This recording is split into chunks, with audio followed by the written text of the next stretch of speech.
Hello everyone, কেমন আছো তোমরা সবাই? তো আজ চলে এসেছি আমাদের ইন্টার্নশিপের 4th ডে ভিডিও নিয়ে। তো সেদিন স্টেশনে আমি আগেই পৌঁছে গেছিলাম। তো স্টেশনে বসে আমি আমার ফ্রেন্ডসের জন্য অপেক্ষা করছিলাম। আর এটা হচ্ছে আমাদের স্টেশনে থাকা কাঠগোলাপ গাছ। সত্যি খুবই সুন্দর গাছটা, আর রোজ এত ফুল ফোটে। এরই মধ্যে আমার ফ্রেন্ডসরা চলে আসে আর আমরা কলেজে গিয়ে পৌঁছাই। আর সেখানে গিয়ে স্যারের কথা শুনে বুঝতে পারি যে সত্যিই আমাদের ক্যাম্পাস ক্লিন করতে হবে। রীতিমতো স্যাররা আমাদের জন্য গ্লাভস নিয়ে চলে এসেছেন। তো সেখানে বসে আমার ফ্রেন্ডস যে অ্যাসাইনমেন্ট করতে ভুলে যায় সেখানে অ্যাসাইনমেন্ট করছে, আর সেটা এর মধ্যেই স্যার হাতে গ্লাভসও দিয়ে দেয়। তো আমরা গ্লাভস পরে রেডি-সেডি হয়ে নিই ক্যাম্পাস ক্লিন এর জন্য। তারপর কিছু সময় পর আমরা ক্যাম্পাসে যে এদিকে ওদিকে ছড়িয়ে পড়ি। তো ফাঁকি তো সবাই দিয়েছে কম বেশি, কারণ কেই বা চাইবে? এমন অনেকেই আছে যারা বাড়িতে এক গ্লাস জল ভরে খায় না। তো ইন্টার্নশিপের জন্য, আর ইন্টার্নশিপের মধ্যে আমাদের যেহেতু এই অ্যাক্টিভিটিস ছিল, করতে হতো বাধ্যতামূলক। তো কম বেশি সবাই মোটামুটি এদিক ওদিক থেকে যে যেরকম পেরেছে ক্লিন করার চেষ্টা করেছে। কিন্তু সবথেকে মজার বিষয় হলো আমার এক বান্ধবী যে এত সিরিয়াস ছিল, রীতির মতো গোবরডাঙ্গা হিন্দু কলেজে পার্টি দাদাদের কথা মতো সে ভীষণভাবে ক্যাম্পাস ক্লিন করছিল। স্যারের বদলে পার্টি দাদাদের কথা কেন বললাম সেটা আমি একটু পরে বলছি।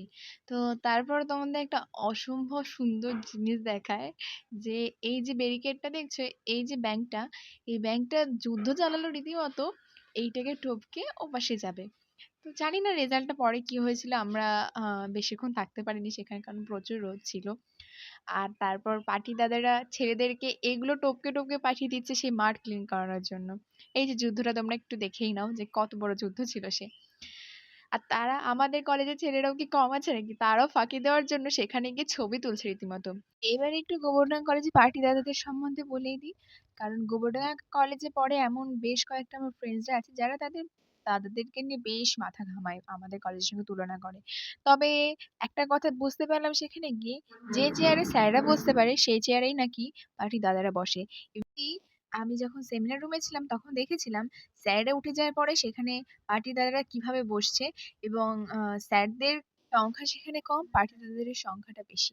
মনে হচ্ছে তারাই যেন সেখানকার অনেক বড়, কি বলবো, অনেক বড় সভাপতি। তাদেরকে নিয়েই সবকিছু। তারা যা বলবে সেটাই যেন মানতে হবে। তো বেশি কথা বললাম না। এত কিছুর পরে এটাই মনে হয় যে আমাদের কলেজের দাদারা খারাপ হলেও তাদের সেই খারাপটাই আমাদের কাছে বেস্ট।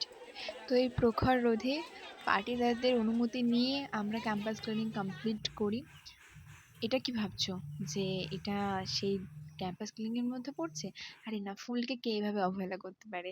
সকাল সকাল ফুল দেখে মনটা সত্যি ভালো হয়ে যায়। তো আমি একটা গাছের নিচ থেকে একটা ফুল পাই।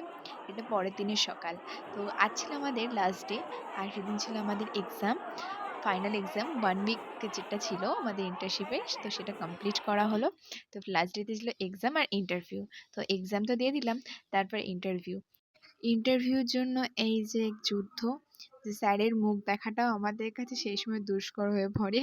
আর আমার বান্ধবীকে দেখতেই পাচ্ছ, ছোট্টখাটো মানুষটা, ওর নাম হচ্ছে কৃষ্ণা। তোমরা তো আগে দেখলেই ওকে, ক্যাম্পাস ক্লিনিং কত সিরিয়াস ছিল।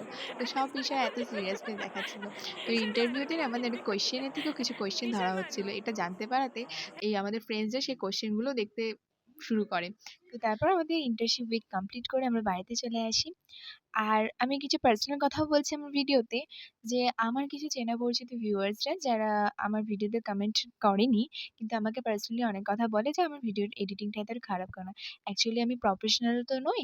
তো সবে সবে ইউটিউব চ্যানেল খুলেছি। তো ইউটিউবে শর্টস ভিডিও পোস্ট করতে গিয়ে আমার এই ভিডিওটা অনেক এডিটিং খারাপ হয়ে যায়। কিন্তু শর্টটা আমি পোস্ট করি। তো নেক্সট টাইম থেকে চেষ্টা করব ভালো কিছু। আজকের মতো টাটা।